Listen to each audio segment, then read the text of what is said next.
Bonjour et bienvenue dans l'édito de Camille. L'édito de Camille, c'est chaque jour un point sur les actualités publiées sur le site d'Info Chrétien. Aujourd'hui, mercredi 2 mars 2022, les tempêtes passent.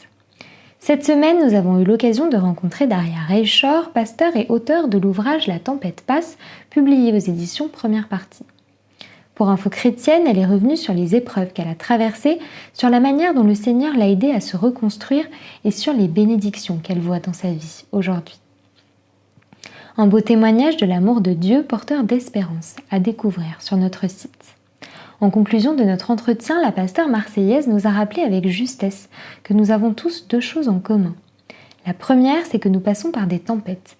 La seconde, c'est que chaque tempête passe.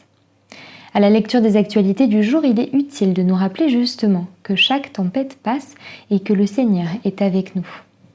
Alors que nous sommes actuellement au 7e jour de l'offensive russe en Ukraine et que le pape François a lancé un appel au jeûne et à la prière pour la paix prévu ce mercredi 2 mars, Open Doors nous donne des pistes pour savoir comment prier pour la guerre en cours.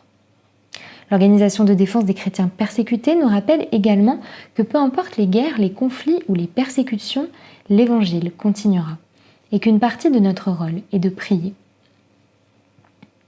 L'Institut de l'économie et de la paix vient de publier l'Indice mondial du terrorisme 2022, un rapport qui étudie les tendances et schémas mondiaux du terrorisme au cours de la dernière décennie. Si les experts font état d'une baisse de la mortalité liée au terrorisme, ils déplorent cependant une hausse du nombre d'attaques dans le monde. Le nouveau rapport du GIEC, groupe intergouvernemental d'experts sur l'évolution du climat, a été publié lundi 28 février.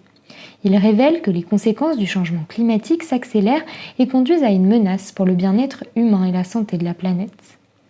Les experts de l'ONU sur le climat estiment que tout retard supplémentaire dans la lutte contre le changement climatique laissera filer la petite chance d'assurer à l'humanité un avenir vivable.